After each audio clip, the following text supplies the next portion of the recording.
사도신경 하심으로 예배 올려드리겠습니다. 전능하사 천지를 만드신 하나님 아버지를 내가 믿사오며 그 외아들 우리 주 예수 그리스도를 믿사오니 이는 성령으로 잉태하사 동정녀 마리아에게서 나시고 본디오 빌라도에게 고난을 받으사 십자가에 못 박혀 죽으시고 장사한 지 사흘 만에 죽은 자 가운데서 다시 살아나셨으며 하늘에 오르사 청원하신 하나님 우편에 앉아 계시다가 저리로서 산자와 죽은 자를 심판하러 오시리라. 성령을 믿사오며 거룩한 공예와 성도가 서로 교통하는 것과 죄를 사하여 주시는 것과 몸이 다시 사는 것과 영원히 사는 것을 믿사옵나이다. 아멘. 지금 이 시간 자리에 일어나서 기쁘게 찬양 드리며 나가길 소원합니다.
도와주시길 원합니다.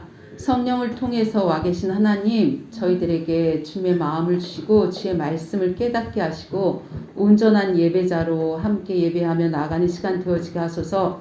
또한 예배를 방해하고 저희들이 주의 말씀을 듣지 못하고 그 말씀을 깨닫지 못하게 방해하는 것들 예수 이름으로 대적합니다. 성령 하나님께서 함께하여 주셔서 저희들이 이 말씀을 잘 깨닫고 그 들은 말씀을 실천하며 살 수 있는 자들로 삼아 주옵소서. 감사드리며 예수님의 이름으로 기도합니다. 아멘.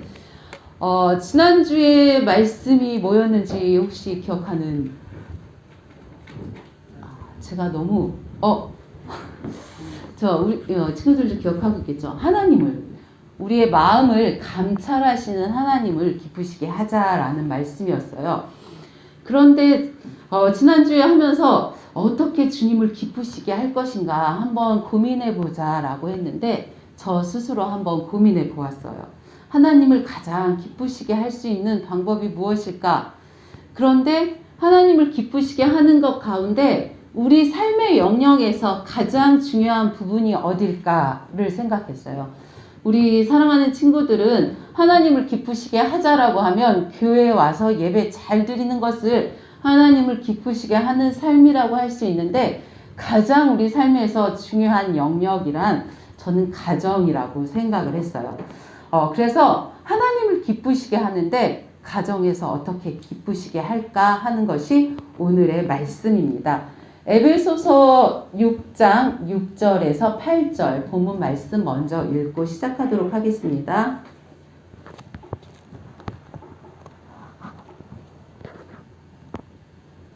에베소서 6장 6절에서 8절입니다. 6절 이쪽 편에서 읽어주시고 7절 이쪽 편에서 8절 같이 읽겠습니다.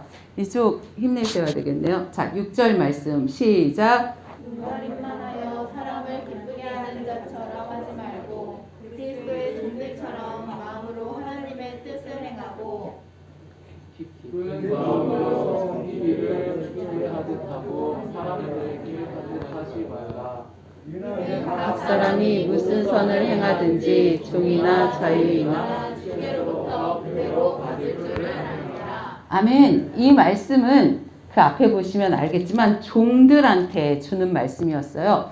예전 바울이 살 때는 그때는 아직도 계급이 있는 사회였기 때문에 노예, 종들이 있었고 그 종들한테 얘기했어요. 눈가림만 하지 말아라. 한마디로 주인이 볼 때는 일 열심히 하는 것처럼 하다가 주인이 없어지면 자기 멋대로 하는, 그렇게 하지 말고 안 보는 자리에서도 열심히 충성을 다해라 라는 말씀인데 이것은 그때 노예 생활하던 자들에게만 주시는 말씀이 아니라 저희 모두에게도 주시는 말씀. 하나님이 계시든 다 계시는구나. 하나님이 계신다고 생각은 하면서도 눈에 보이는 사람 앞에서만 잘하려는 그런 태도가 아니라 어느 곳에서든지 하나님이 보고 계시는구나 생각하고 누구 앞에서든지 열심을 충성을 다해라 라는 말씀인데 저는 이것이 가정에게 꼭 필요한 말씀이라고 생각해요. 가정하면 떠오르는 이미지는 즐거운 곳에서는 나로라 하여도 내 쉴 곳은 오직 내 집뿐이다. 이렇게 집이 편안한 안식처가 된다라는 얘기 생각을 하고 사람들은 홈 하면 무슨 홈으로 생각을 하냐면 스위트 홈이라고 생각해요. 가정은 행복하고 즐거운 곳이다 라고 생각을 해요. 그래서 대부분의 사람들은 행복한 가정, 화목한 가정을 꿈꿔요. 그래서 가정 내에 문제가 생기면 다른 집들은 다 행복하고 즐거운데 왜 우리 집만 이렇지? 라고 좌절하고 죄책감에 빠져요. 정말 그럴까요? 오해하지 말아야 돼요. 가정은 스위트 홈이 아니에요. 왜? 죄성을 가진 인간들이 만나서 이룬 곳이기 때문에 완벽한 가정, 행복한 가정은 이 세상에 있지 않다라는 거예요. 자, 이 세상에서 가장 처음에 살인사건이 누구를 대상으로 일어났나요? 가인과 아벨이죠. 가인은 형이고 아벨은 동생이에요. 결국 가정 내에서 살인사건이 먼저 일어났어요. 왜? 하나님과의 관계가 깨졌거든요. 가인이 예배를 제대로 드리지 못하고 하나님 앞에 자기의 예배가 하나님 앞에 온전히 드려지지 못함으로 인해서 그 관계가 깨어지고 그 하나님과의 관계가 깨어진 사람들이 만나서 이룬 곳이 가정이기 때문에 가정은 우리가 생각하고 꿈꾸는 것만큼 스위트홈이고 좋은 것이 아니에요. 우리가 밖에 나가잖아요. 밖에 나가서는 법이라는 테두리가 있고 많은 규제와 보는 눈도 많아요. 체면 때문에 제약 없이 함부로 자기 마음대로 행동을 하지 못해요. 하지만 집에서는 아무런 제약 없이 자신의 민낯을 보일 수 있는 곳이기 때문에 가정이 때로는 가장 위험하고 위태로운 곳이에요. 사람들한테 잘 보이기 위해서 좋은 척, 괜찮은 사람인 척 하지 않아도 되는 곳이고, 그러기에 나의 연약함과 죄성이 적나라하게 드러날 수 있는 곳이 바로 가정이에요. 그런 상처가 약자인 아이들한테 많이 향하죠. 고스란히 전파되어서 나중에 또 그 아이들이 크면 자기가 또 가해자가 되어서 또 다른 피해자를 만들어내는 곳이 가정이에요. 지금 우리나라를 가장 떠들썩하게 하는 사건이 정인이 사건이죠. 그게 바로 가정의 폐해를 가장 많이 보여주는 사건이라고 생각을 하는데, 저도 기사를 많이 검색을 해봤어요. 근데 그 아이가 7개월에 입양이 되었더라고요. 그래서 16개월쯤에 죽었어요. 근데 온몸에 멍과 상처와 두개골, 갈비뼈, 골절, 복부 장기가 파열되었는데, 그 중에서 우리 복부 속에서 가장 안쪽에 쉽게 이렇게 어느 정도 이렇게 힘을 가해서는 끊어지지 않는다는 췌장이라는 것도 완전히 절단이 되었대요. 엄청난 복부 출혈도 많았고. 그런데 이 양부모가, 우리 친구들도 많이 들었을 수도 있는데, 이 양부모가 어떤 사람들이냐면 둘 다 한동대 대학원을 나왔어요. 되게 정말 눈물로 기도로 세웠다는 기독교 대학, 그 한동대 대학원을 나온 부모고, 남편은 CBS 기독교 방송국의 직원이에요. 그리고 둘 다 목사님의 자녀예요. 그 엄마 이름이 하영이에요. 하나님의 영광. 진짜 하나님의 영광을 제대로 완전하게 엄청나게 가렸어요. 어떻게 목사님의 자녀들이 만나서 이루어졌다는 가정에서 이렇게 끔찍한 일이 발생할 수 있었을까? 정말 가슴 아프고 통탄할 만한 일이에요. 이것 때문에 교회, 목회자 가정, 그리고 한동대까지 교회와 관련된 모든 것들은 정말 비난을 많이 받고 있는데 정말 가슴 아픈 일이에요. 우리가 가정에서 하나님을 기쁘시게 하는 것이 어쩌면 가장 불가능한 일일 수도 있어요. 하지만 가장 필요한 일이기도 해요. 어떻게 해야 그것이 가능할 수 있을까? 한번 저희들 고민해 보려고 합니다. 첫 번째입니다. 그러면 어떻게 가능할까? 저는 자신 스스로를 잘 알아야 된다라고 생각을 해요. 특히 무엇을 알아야 되냐면 자신의 죄성과 연약함을 알아야 돼요. 나는 틀리고 잘못되었을 수 있는 존재다라는 걸 깨달아야 해요. 미국에서 가장 악명 높은 죄수들을 수강하던, 지금은 있지 않는 교도소인데 뉴욕의 싱싱교도소라는 곳이 있었어요.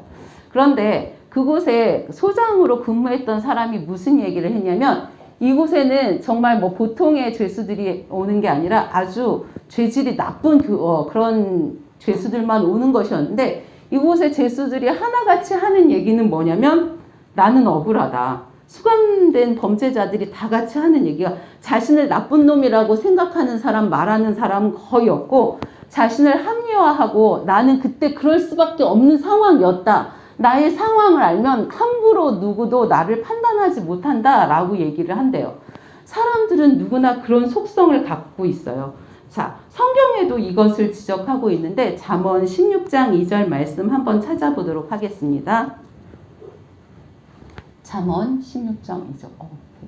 자, 같이 읽도록 하겠습니다. 시작. 자기 보기에는 모두 깨끗하여도 여호와는 심령을 감찰하시느니라. 아멘. 사람은 자기 보기에 모두 누가 다른 사람들이 저 사람은 죄인데 잘못했는데 해도 스스로는 그것을 죄라고 생각하지 못하거나 죄는 죄인데 난 그럴 수밖에 없었어. 합리화할 수 있는 변명을 가지고 있다는 거예요. 누구나 내로남불의 성향을 보여요. 무엇을 지적받으면 바로 인정하기보다는 변명하고 책임을 전가하게 돼요. 이게 바로 죄의 속성이에요. 첫사람 아담이 선악과를 따먹었잖아요. 선악과를 따먹었을 때 그 선악과를 따먹은 이유를 무엇이라고 얘기했습니까? 승현 알지? 꼬드겨서. 누가 꼬드겼어요? 자기 아내가 하와가 꼬드겼어요. 그리고 그 앞에다가 뭐라고 얘기를 했냐면 하나님이 내게 주신 이 여자 하와가, 그러니까 결론은 뭐야? 내가 잘못한 것보다는 이 여자가 잘못했고, 이 여자를 주신 건 누구야? 하나님이 이렇게 줘가지고 한 이 여자가 저를 꼬드겼잖아요 라고 얘기하는 게 재성이라는 거야. 사람들은 누구나 이거 잘못했는데 너 라고 하면 그게 내가 잘못한 게 아니고 내 친구가 엄마 자꾸 이렇게 꼬셔가지고 내가 어쩔 수 없이, 이렇게 변명부터 나오는 게 모든 사람이라는 거예요. 자, 그래서 우리가 가정을 만들고 가정을 이끌고 가정 안의 구성원으로서 뭐가 중요하냐면, 나는 참 가정의 구성원으로서 부족하고 문제가 많음을 알고 깨닫고 그것에서 문제를 찾으려고 해야 된다는 거예요. 저도 결혼 초에 1년 정도 되게 많이 힘들었어요. 결혼을 했는데 되게 많이 힘들었던 이유가 남편이 마음에 안 들어서도 아니었고 막 둘이 죽도록 싸워서도 아니었는데, 뭐 때문에 힘들었냐면 퇴근을 해서 집에 오면 집안일을 해야 되고 계속 집에서 할 일이 많은 게 너무 힘들었어요.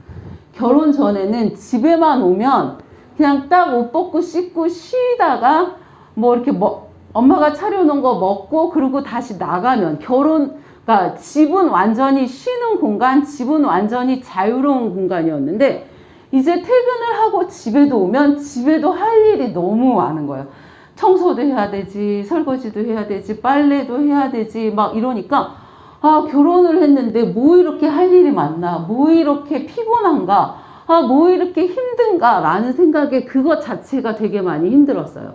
그러면서 깨닫게 된 게 뭐냐면, 제가 스스로 생각했던 제 기준보다 제가 너무 많이 이기적이라는 것을 깨달았어요. 어떻게 고개를 막 심하게 끄덕이니까 되게요. 네. 뭐냐면 결혼 전에는 스스로 뭐라고 생각했냐면, 나 정도면 괜찮다. 나는 결혼해서도 아름다운 가정을 잘 꾸릴 수 있다. 나 정도면 현모양처가 아니겠는가 라고 생각을 했는데, 진짜 내가 막 힘들어하고 열받아 하고 그랬던 일은 대단하게 큰 거가 아니라, 이걸 또 내가 치워야 돼. 내가 이걸 또 이것까지 내가 해야 돼. 이런 거에 힘들어하고 짜증내는 자신을 보면서 참 이기적이고 참 제대로 자질이 안 돼 있다라는 생각을 했어요.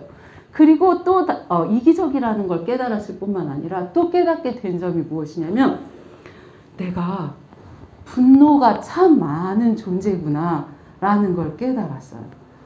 뭐랄까, 어떤 것에 대해서 이렇게 얘기를 하거나 지적을 받으면 화가 나고, 그리고 아이들을 키우다 보면 화가 나는 때가 너무나도 많은 거죠. 주은이가 어렸을 때 잠투정을 3시간, 4시간 할 때 이렇게 휙 할 뻔은 했지만 그때까지는 그렇게 화가 안 났는데, 언제 아이들한테 화를 많이 냈냐면, 이제 뭔가 가르쳐 줘요. 이게 마치 이렇게 했는데 설명을 해서 한 번에 설명을 했는데 못 알아들어. 그럼 두 번째는 목소리가 좀 더 커져요. 아니 그게 아니고 이러면서 설명을 해줘요. 그런데 두 번째 얘기했는데 표정을 딱 봤는데 또 모르는 거야. 이렇게 긴가민가 하면, 세 번째는 주은이한테 제가 나중에 많이 이렇게 사과를 했는데, 제가 설명하다가 이렇게 꿀밤을 때린 적이 있었대요. 꿀밤을 때리면서 멍청이라 그랬다나 뭐 하여튼 바보라 그랬다나 그러면서 준이가 커서 그게 자기한테는 너무 마음이 아팠다라고 얘기를 하더라고요. 그래서 저는 심지어 기억도 안 나는데, 그래서 너무 미안하다라고 얘기를 했거든요. 물론 잘못했을 때, 정말 잘못했을 때 저희가 체벌을 하고 기도하고 씻기고 했다라고 했잖아요. 근데 그게 아니라 하면서 이해를 못하니까 왜 몰라 막 이러면서 성준이 등짝, 준이 머리 이런 식으로 스스로 화를 내고, 그런 부분이 화를 내야 하지 않을 부분에 자꾸 화를 내는 부분을 봤을 때 나는 한참 부족하구나를 생각을 했어요. 제가 얘기했잖아요. 4살짜리 아이를 맡게 되었을 때 그 아이가 똑같은 일을 무한 반복해서 100번도 울고 200번도 울고 1시간도 울고 막 그 혈관이 다 터지도록 우는 아이였는데 그 아이가 2달, 3달, 4달을 지나갔을 때 나중에는 걔만 보면 화가 나고 무슨 생각이 들었냐면 나 이렇게 하고 보면 눈에서 레이저 나오는 게 아닐까라는 생각을 했어요. 그러면서 이 상태로 그냥 나를 두면 안 되겠다라고 생각을 해서 제가 무엇을 했냐면 저희 교실 모니터에다가 코람데오 영문으로 이렇게 써서 이렇게 크게 붙였어요. 다른 사람들은 못 알아볼 거니까 내가 스스로 걔를 볼 때 화가 확 치밀어 오를 때 한번 봐요. CCTV가 있는데도 그 CCTV가 있다는 사실을 까먹고라도 혹시라도 목소리가 커지거나 정말 화난 표정과 눈빛으로 그 아이를 대하지 않도록 수시로 하루에 10번도 20번도 보고 매일 아침에 기도하고 가서 하나님께 도움을 구했어요. 그런데 또 그런 일이 반복되면 화가 나고 있는 제 자신을 보면서 하나님, 행여라도 제가 이 아이한테 정말 화난 상태에서 왜 이래? 라고 정말 화를 크게 내거나 등이라도 한번 때려서 제가 방송에 나오면 저 사람 성빛교회 사모님이라더라. 교회 다니는 사모님이 라고 나는 하나님의 영광을 주고도 가릴 수 없고 나는 그래서 수시로 그것을 보면서 저 스스로를 다독이고 하나님께 도움을 구했어요. 가정에서 부모님들, 아이들을 학대하는 부모님들, 가족에게 함부로 하고 자기 처나 자기 아이들을 때리거나 막 욕을 하고 맘대로 하는 그 사람들도 마찬가지일 거라고 생각해요. 그 사람들도 분명히 이유가 있을 거예요. 진짜 제가 열받게 한다고. 진짜 우리 아내가 말만 하면 나를 확 돌게 만든다고. 뭐 어떤 이유든지 다 있을 테죠. 그런데 그때 정말 하나님을 믿는 가정으로서 내가 믿는 사람으로서 이 화나고 열받음을 그저 인간적인 생각이나 화냄이나 폭력이나 다른 것으로 풀어내지 않고 하나님이 보셨을 때 부끄럽지 않게 이게 까발려졌을 때 누구에게도 부끄럽지 않도록 스스로를 자꾸 다스리는, 스스로를 끊어내고 하나님께 도움을 구하는 그 부분을 가져야 한다는 것이죠. 그래서 내 자신이 참 부족하다, 연약하다라고 생각을 하고 그 문제를 나에게서 찾아서 내가 하나님께 도움을 구하고 나를 바꾸겠습니다라고 하지 않는 한 내 아빠를 바꿔주세요, 내 엄마를 바꿔주세요, 내 남편을 바꿔주세요. 이것을 가지고 문제가 해결되지 않는다라는 것입니다. 두 번째입니다. 두 번째는 용서의 힘을 구하라는 거예요. 저는 용서를 힘으로 표현하고 싶어요. 왜? 용서는 영적인 힘이 있어야 할 수 있는 일이기 때문이에요. 얼마나 큰 상처를 받았느냐가 중요한 것이 아니라 얼마나 큰 힘이 있느냐가 중요합니다. 내게 힘이 있으면 용서할 수 있지만 힘이 없으면 작은 상처도 극복해낼 수 없습니다. 용서할 수 없습니다. 마태복음 18장 22절 말씀이 바로 가정 안에서 이루어져야 할 말씀이기도 한데 마태복음 18장 22절 말씀 찾겠습니다. 자, 함께 읽도록 하겠습니다. 시작. 예수께서 이르시되 내게 이르노니 7번뿐 아니라 7번은 7번까지라도 할지니라. 아멘. 베드로가 와서 물어봤죠. 베드로는 예수님의 수제자, 예수님에게 잘 보이고 싶은 마음이 이만큼 차 있는 그런 자였습니다.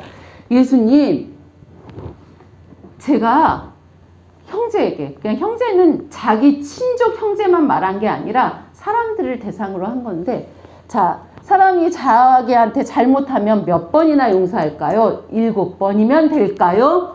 자기가 생각하기에 가장 맥시멈의 수치가 7번이었던 거죠. 똑같은 사람이 자기한테 똑같은 죄를 7번씩 하면 진짜 참을 만큼 참고 용서할 만큼 해서 7번이면 진짜 완전수가 아닌가? 예수님도 역시 베드로, 역시 내 수제자, 그 정도면 퍼펙트해 라고 생각을 하고 예수님께 왔는데 예수님께서 뭐라고 말씀하셨냐면 70번씩 7번, 490번을 똑같은 사람이 490번이나 저한테 잘못할 수 있을까요? 그렇게 용서하라고 했어요. 그런데 솔직히 저는 이게 다른 사람과의 관계에선 쉽지 않다라고 생각해요. 남이면 490번이나 나한테 똑같은 죄를 짓는 사람이 있으면 어떻게 하실 거예요? 끊어. 손절을, 그쵸? 안 보면 그만이야. 내가 490번이나 똑같이 계속 나한테 죄를 범하는 사람이 있으면 대부분의 사람들은 끊어내요. 그런데 그렇지도 못하고 죽지 못해 원수같이 살아야 하는 관계, 그게 가정 간의 관계예요. 똑같은 사람이 나한테 490번 잘못할 수도 있는 관계.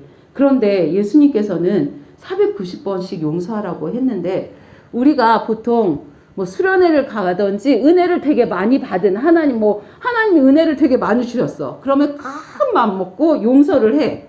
용서를 하고 수련회가 끝나서 기쁨으로 집에 갔는데 엄마가 나한테 똑같은 죄를 또 범하고 막 나를 이게 함부로 하시고 하면 뭔가 마음에 기대하고 갔다가 예전과 같은 모습에 실망하고 다시 또 마음 닫고 살아야지 라고 하는데, 예수님께서 뭐라고 말씀하셨냐면 용서하고 또 용서하고 또 용서하고 그것이 계속 반복되어도 용서하라고 말씀하셔요. 자, 그것을 이루어야 할 것이 가정입니다. 그런데 해보면 아시겠지만 정말 안 되는 게 용서고, 미워하는 마음이 스스로 어쩔 수 없어요. 미움도 사람을 사로잡는 힘이 있습니다. 미워하지 말아야지 하고 의지적으로 결심한다고 해서 해결되지 않아요. 하나님의 은혜로 이 미워하는 마음이 떨어져 나가는 것이에요. 제가 그 얘기했잖아요. 주은이 중학교 2학년 때였죠. 2학년 학폭이 네. 자, 주은이가 이렇게 모범적이고 이렇게 사람을 배려하고 예쁜 딸이 학폭이 열렸어요, 학교에서. 그래서 선생님도 이렇게 사정 설명을 하셨지만, 그래서 학폭에 제가 가해자의 어머니로 참석을 하게 된 거예요. 그런데 그 피해자라고 했던 그 아이의 아빠가 아이들 한 15명을 다 가해자로 몰고 이 아이들 때문에 우리 딸이 피해를 받았다라고 하면서 한 3달 정도 학교와 교육청과 매일 아침 저녁으로 가족까지 다 와서 매일 민원을 제기하고 하셨던, 학교에서도 어쩔 수 없으니까 원하는 대로 이렇게 열어드려야 된다라고 해서 그런 일이 있어서 가야 된다라고 했어요. 그랬을 때 제가 뭐라고 얘기했냐면, 준아, 야, 그 극성스러운 아빠 때문에 그 딸내미가 너무 불쌍하다. 걔가 아빠 때문에 교우관계를 하기가 얼마나 힘들겠니. 그래도 불쌍히 여겨주고 너라도 좀 챙겨줘 하고 좋은 마음으로 갔어요. 갔는데 학폭에서 아빠를 보는데 아빠가 얘네들은 끼리끼리 맨날 몰려다니고 뭐 매점에도 같이 가고 화장실에도 같이 가고 뭐 여기저기 다 같이 돌아다니는 애들이다 라고 하면서 조폭이고 뭐 일진이고 막 하시는데, 정말 저도 그 자리에서 눈이 확 도는 것 같은 그런 느낌을 갖고, 근데 그 자리에서 문제를 제기하면 문제가 더 커질까봐 그렇게 하고 나오면서 주은이한테 얘기했잖아요. 저런 또라이 같은 놈을 얘기하면서 다시는 그 친구 옆에 가지도 말아라. 저런 아빠 옆에 엮이면 너는 더 큰 손해를 당할 수도 있으니까 가지도 마 라고 얘기를 하고, 그 이후로 3주 동안 안즈나 서나 당신 생각, 주님 생각, 사랑하는 생각 아무것도 안 나고 그 아저씨만 생각나는 거예요. 진짜 일을 할 때도 그 아저씨만 생각나고, 뭐 그냥 기도만 해도 기도를 하고 있는데, 말로는 기도를 하고 있는데 계속 그 인간을 어떻게 하지? 나도 학교에 찾아가, 나도 교육청에 찾아가, 나도 진상을 한번 피워줘, 나도 변호사를 한번 찾아봐. 막 계속 그 미운 사람이 계속 생각나는 거예요. 진짜 제가 사람을 누구 하나 10대 20대도 누구 하나 뭐 연예인이 좋던지 아니면 연애를 할 때도 심지어 그 사람이 좋아서 안 지나서나 그 사람만 생각해 본 적이 없는데, 그 사람은 안 지나서나 생각이 나더라고요. 미움이 힘이 있더라고요. 그래서 나중에 하나님 용서하겠습니다, 불쌍히 여기겠습니다, 도와주세요 라고 했는데 그래도 계속 생각나는 거예요. 어떻게 이런 일을 그냥 넘어가, 그런 사람 그냥 놔두면 안 되지라는 생각이 계속 들었어요. 그런데 하나님 도와달라고 기도하는데 금요 기도에 나와서 이렇게 저희가 이렇게 통성으로 기도하고 목사님 위해서 기도해 주시는데 뭐랄까 갑자기 진짜 완전 갑자기 1초 정도에 그 미워했던 마음이 무슨 그 무나 고구마 이렇게 쏙 뽑아서 이렇게 던져지듯이 마음에서 쏙 뽑혀서 없어지는 거예요. 그리고 정말 그렇게 미워하지 말아야지, 생각하지 말아야지, 그만 끊어내야지 계속 했던 해야지 해도 안 되고 계속 언젠가 또 생각하고 있고 언젠가 또 생각하고 있는 그 마음이 뽑혀 나가는 걸 알았어요. 여러분 미워하는 것도 힘이에요. 그렇기 때문에 미워하는 것보다 더 큰 용서의 힘, 미워하는 것보다 더 큰 성령의 힘, 미워하는 것보다 더 큰 하나님의 힘이 부어지지 않고는 도저히 미움을 끊어낼 수 없고 용서를 할 수 없기 때문에 용서의 힘이 부어주시도록 계속 기도해야 되는 거예요. 가정 안에 있으면 얼마나 미워할 일들이 많아요. 그쵸? 사랑하는 가족이지만 계속 싸울 일도 많고 다툴 일도 많고 의견이 벌어질 일도 많고 그렇기 때문에 계속 용서하고 사랑으로 덮기 위해서 용서의 힘을 구하는 것이 필요합니다. 에베소서 4장 32절 말씀입니다. 에베소서 4장 32절 말씀 읽도록 하겠습니다. 시작. 서로 친절하게 하며 불쌍히 여기며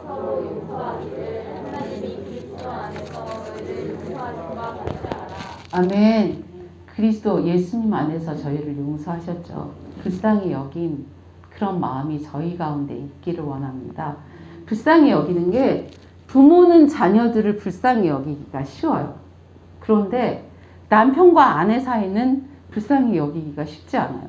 너 잘했고 난 잘못했고 이렇게 따지게 되지 한 70이 되고 80이 되면 서로 불쌍하게 측은하게 그렇게 여긴다고 하는데 그런데 불쌍히 여길 수 있는 마음이 그리고 자녀들인 여러분들이 부모님을 측은하고 불쌍히 여길 수 있는 마음도 있기를 소원해요.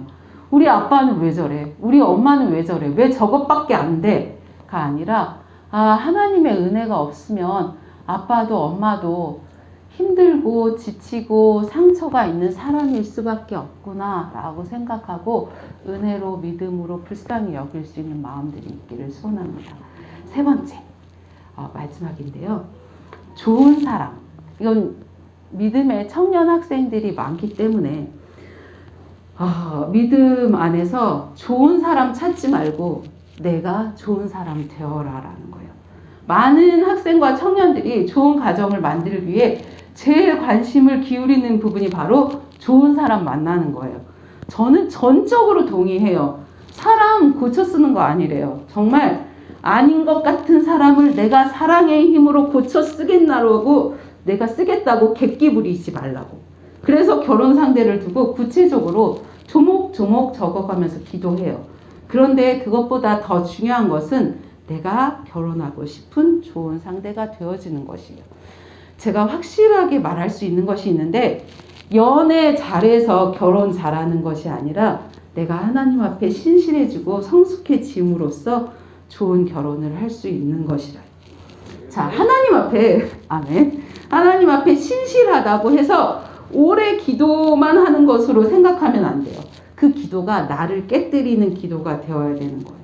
하나님, 내가 하나님이 기뻐하시는 사람으로 변화되어지겠습니다. 성숙해지겠습니다. 라는 것이죠. 유상종이라고 내 수준에 맞는 사람 만날 수밖에 없어요. 내 눈이 이게 좋은데 내 눈이 내가 찾아서 만나는 사람이 결국 그 사람이라잖아요. 알코올 중독과 폭력으로 힘들어했던 딸들이 나중에 나 이 사람 마음에 들어 라고 해서 데리고 오는 남자가 어떤 남자? 자기 아빠랑 비슷한 남자를 고르게 된다는. 왜? 나의 수준, 본 사람이 그것밖에 없고 겪은 사람이 그것밖에 없어서 나도 모르게 그런 종류에 끌리게 된다라는 것이죠. 저는 보통 교회 안에 청년 학생들이 이런 착각들을 해요. 하나님 믿는다고 결혼 잘하고 하나님 안 믿는다고 결혼 못하는 게 아니에요. 실제로는 그 반대일 수도 있어요. 왜? 하나님을 믿는다고 하면서 이러이러한 것들이 있어야 되는데 이런 세상적인 조건을 아무것도 포기하지 못하고 거기다 예수님도 믿어야 되는 조건까지 더하려고 하니까 그 결혼은 다른 결혼보다 더 조건이 많아서 힘들어지는 결혼일 수 있어요.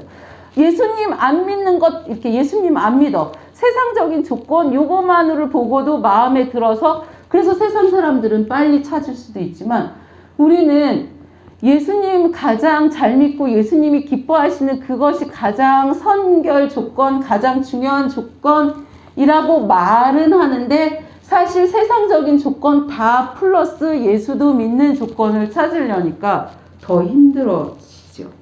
그래서 결혼을 하고 못하고보다 더 중요한 것이 행복한 결혼을 위해서 나의 우선순위를 점검하는 것이 필요해요.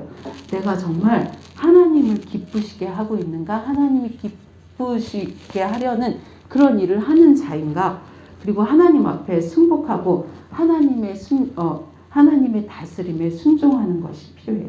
하나님께 순종하고 깨뜨리면 반드시 하나님이 책임지십니다. 그런데 하나님은 그런 척하는 것에 속으시는 부분이 아니라 정말 그런지 아닌지를 한번 달아보시는 때, 시험해 보시는 때가 있어요. 나도 나 자신을 몰랐는데 나도 이렇게 하나님 믿는다고 생각하면서 내 자신이 이렇게 세속적인지 몰랐는데 나도 하나님 믿는다고 하면서 내가 세상적인 모든 기준 중에 포기할 수 있는 게 하나도 없는 내 자신인 걸 몰랐는데 그것을 깨뜨리시는 시간, 그것을 달아보시는 시간, 스스로를 연단시키는 시간들이 있어요.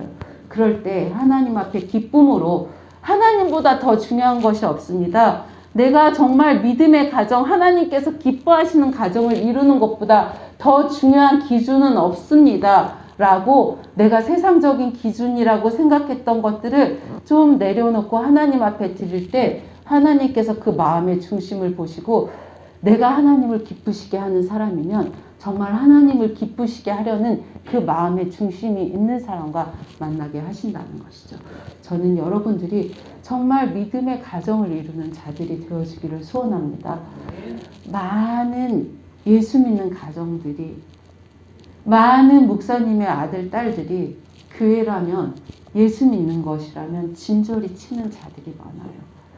장로님의 아들, 딸, 교회 안에 중직의 아들, 딸들이 내가 아주 예수 믿는 사람이라면, 내가 아주 교회라면 징그러워. 우리 엄마 아빠 딱지색이야.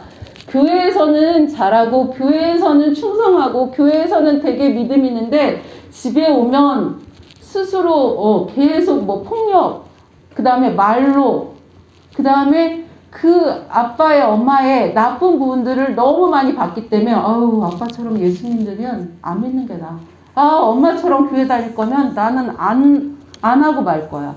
그런 분노들이 쌓여서 나중에 중학생, 고등학생, 청년, 대학생이 되면 내가 엄마의 돈을 받고 엄마 아빠의 영향력 아래에 있을 때는 어쩔 수 없이 교회를 다녔는지 모르겠지만 내 스스로 내가 뭘 선택할 때는 아니 난 교회 싫어. 아니 난 교회 다니는 사람도 싫어. 아니 난 그 근처도 싫어. 라는 반감이 터져 나오는 것은 그 부모의 영향력이 그 자녀들에게 좋은 영향력을 끼치지 못했기 때문이 많아요.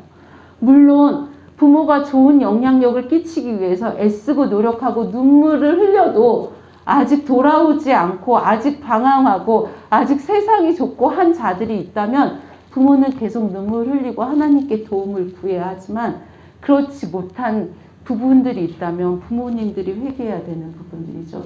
여러분들도 이제 10년이 있고 20년이 있으면 가정의 부모로서 설 수 있는데 그럴 때 내가 정말 우리 엄마는 교회에서만 괜찮은 엄마가 아니라 집에서도 괜찮아. 집에서도 예수 믿는 사람으로서 하나님을 믿는 신실한 자로서 나도 엄마처럼 아빠처럼 되고 싶어 라고 할 수 있는 그런 믿음의 엄마, 믿음의 아빠, 믿음의 가정을 이루시는 저와 여러분들이 되어지기를 소원합니다. 아멘. 찬양 드리시겠습니다. 이 찬양 기꺼이 주께라는 찬양이에요. 기꺼운 마음으로, 즐거운 마음으로, 정말 억지로 끌려가는 그런 저와 여러분들이 되어지지 않고 기쁨으로 하나님 앞에 나아가는 저와 여러분들, 정말 섬김이 기쁨이 되어지고 하나님과 함께함이 기쁨이 되어지고 하나님께 드림이 기쁨이 되어지기를 소원하는 마음으로 이 찬양 같이 드리겠습니다.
되어지기를 원합니다.